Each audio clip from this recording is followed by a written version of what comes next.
Anda kembali menyaksikan Kominfo Newsroom. Pemirsa, Kementerian Pertanian bersama Bakohumas gelar forum tematik dengan tema akselerasi produksi menghadapi krisis pangan. Melalui kegiatan ini, Kementerian Pertanian bersama Bakohumas bersinergi untuk meningkatkan efektivitas komunikasi dan memastikan ketersediaan akses pangan yang memadai bagi masyarakat.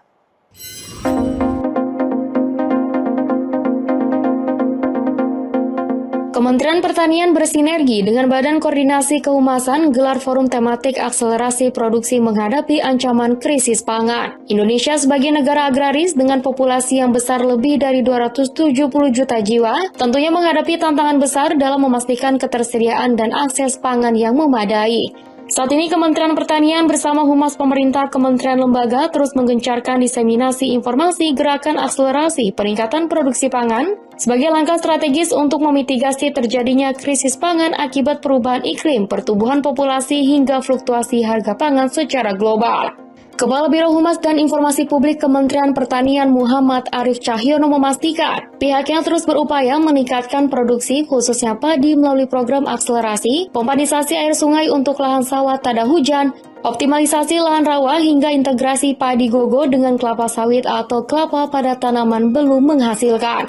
Tentu ini sangat penting buat kami ya Kementerian Pertanian karena Kementerian Pertanian juga saat ini kami semua turun ke lapangan.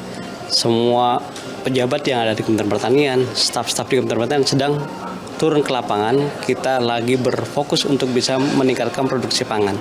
Kita berharap produksi beras kita tidak mengalami masalah pada tahun ini, apalagi El Nino, kemudian ancaman kemarau panjang ya. Ini sudah mulai masuk musim kemarau dan Pak Menteri sangat berharap kita bisa terus menyampaikan kepada publik bahwa kerja-kerja nyata yang sedang dikerjakan oleh Kementerian Pertanian ini bisa tersampaikan gitu. Jangan sampai kita sudah bekerja luar biasa mencapai kalau boleh disampaikan bahwa sekarang kita sudah bisa surplus 700 ribu ton beras gitu ya dari berbagai upaya yang sudah dilakukan saat ini. Untuk itu perlunya peran strategis Humas pemerintah menjadi katalisator pembangunan serta menjadi garda terdepan untuk menjelaskan sasaran-sasaran dan tujuan-tujuan pembangunan, khususnya dalam menggaungkan akselerasi produksi menghadapi ancaman krisis pangan di Indonesia. Direktur Pengelolaan Media Kementerian Komunikasi dan Informatika Nursodi Gunarjo mengajak Humas pemerintah, kementerian lembaga hingga masyarakat luas berperan aktif dalam penyebarluasan informasi mengenai penanganan krisis pangan, utamanya produksi padi. Jadi Bakohumas ini dibentuk selain sebagai wahana diseminasi, ini juga sebagai wahana untuk tukar-menukar informasi terkait dengan program dan kebijakan pemerintah yang kemudian dibagikan secara bersama-sama untuk memberikan pemahaman, pengetahuan, dan juga mendorong partisipasi masyarakat di dalam pelaksanaan program dan kebijakan. Kementerian Pertanian melakukan percepatan tanam di sejumlah wilayah melalui bantuan pompanisasi, khususnya di lahan persawahan tada hujan. Direktur Pembiayaan Pertanian Direktorat Jenderal Prasarana Kementerian Pertanian, Tesi Dirhamsyah, optimis program pompanisasi bisa memacu aktivitas tanam di musim kedua tahun ini agar berjalan lebih cepat dan maksimal.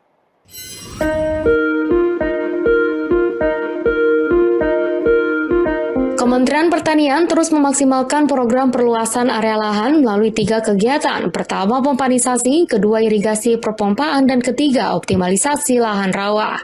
Ketiga program ini dirancang untuk meningkatkan indeks pertanaman yang selama ini berpotensi besar, khususnya bantuan pompanisasi di lahan persawahan tada hujan. Direktur Pembiayaan Pertanian Direktorat Jenderal Prasarana Kementerian Pertanian, Teddy Dirhamsyah dalam forum tematik Bakohumas menjelaskan, program pompanisasi ini dikonsentrasikan untuk lahan sawah yang memiliki indeks pertanaman 1, namun memiliki sumber air yang tersedia sepanjang tahun dengan lahan-lahan sawah yang hanya mampu tanam 1 kali dalam setahun. Hingga bulan Agustus 2024, Kementerian Pertanian menargetkan pompanisasi dapat disalurkan ke 1 juta area sawah tada hujan, dengan rincian 500 hektar persawahan di Pulau Jawa dan 500 hektar lainnya akan diperluas hingga wilayah lain di luar Pulau Jawa. Saat ini Kementerian Pertanian juga terus mendorong pemerintah daerah agar mempercepat pendataan pompanisasi bagi kelompok tani guna membantu aktivitas tanam petani di lapangan. Dengan adanya pompa yang bisa dioptimalkan Agustus September ini, walaupun September memang akan datang hujan, diharapkan ini segera loh karena lahan-lahan yang sekarang kering ini kering kurang air bisa diairi di lokasi tersebut. Tentu kita dilakukan sosialisasi terus-menerus. Kami ini dari seluruh jajaran eselon 1, bukan hanya dari Direktorat Jenderal PSP, tapi seluruh Direktorat Jenderal, Badan, Sekretariat, bahkan dari Inspektorat Jenderal juga ikut turun ke lapangan. Jadi kami ini semua dari eselon 1, eselon 2, eselon 3, seluruh staf turun ke lapangan untuk bisa mensosialisasikan kepada para dinas, petani melalui para penyuluh. Kita mengoptimalkan, kita juga melibatkan badan penyuluhan dan pengembangan sumber daya manusia pertanian. Pada kesempatan yang sama, Ketua Kelompok Substansi Irigasi dan Rawa Direktorat Sarealia Ditjen Tanaman Pangan Teguh Ahmad Iqbal pun optimistis. Dengan dilakukannya perluasan area lahan melalui pompanisasi dapat meningkatkan produksi padi di musim kering dan peningkatan penghasilan pendapatan masyarakat, utamanya petani di seluruh wilayah Indonesia. Insya Allah optimis karena memang 2 bulan terakhir semenjak pompa turun, potensi atau prediksinya sudah cukup baik, ada kenaikan dari situ. Mudah-mudahan itu memang kalau kami melihat sendiri ke lapangan ada dampak positif dari pompanisasi ini. Pemirsa, pemerintah melarang warga menjual rokok eceran per batang. Larangan ini berdasarkan peraturan pemerintah nomor 28 tahun 2024.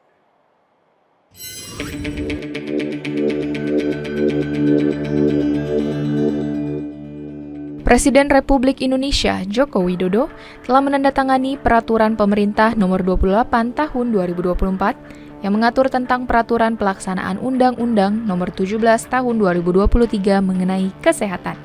Peraturan ini diterbitkan dengan tujuan meningkatkan kapasitas dan ketahanan sistem kesehatan nasional sebagai bagian dari transformasi kesehatan untuk mencapai derajat kesehatan masyarakat yang optimal.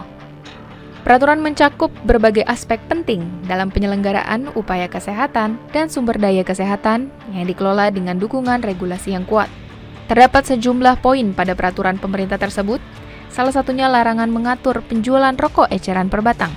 Aturan itu tertuang dalam pasal 434 ayat 1 poin C yang berbunyi, setiap orang dilarang menjual produk tembakau dan rokok elektronik secara eceran satuan per batang, kecuali bagi produk tembakau berupa cerutu dan rokok elektronik.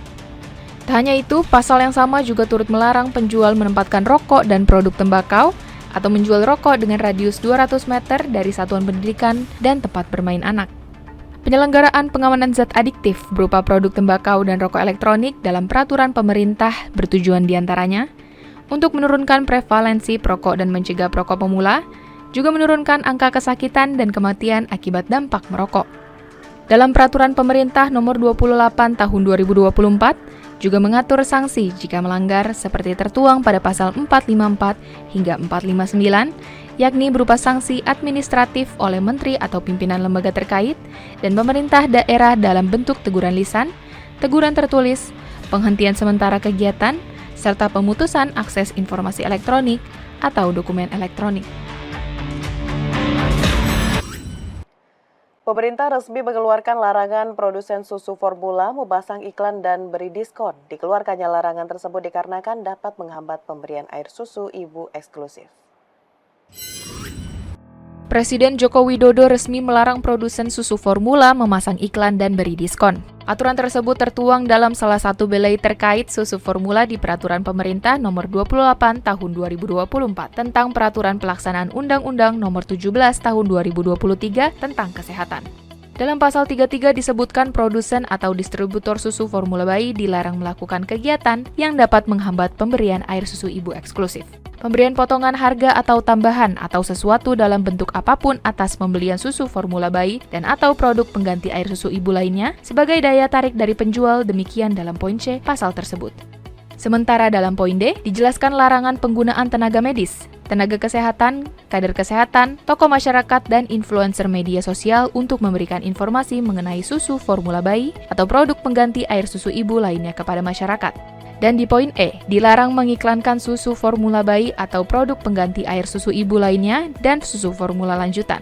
Larangan pengiklanan susu formula tersebut yakni di media massa, baik cetak maupun elektronik, media luar ruang, dan media sosial. Tak hanya itu, penggunaan tenaga medis, tenaga kesehatan, tokoh masyarakat, dan influencer media sosial dilarang untuk memberikan informasi mengenai susu formula bayi atau produk pengganti air susu lainnya kepada masyarakat. Presiden juga melarang produsen atau distributor susu formula menjual produk-produk mereka langsung ke rumah pembeli. Pemirsa, usai jeda pariwara, kami akan kembali dengan informasi lainnya. Tetaplah bersama Kominfo Newsroom.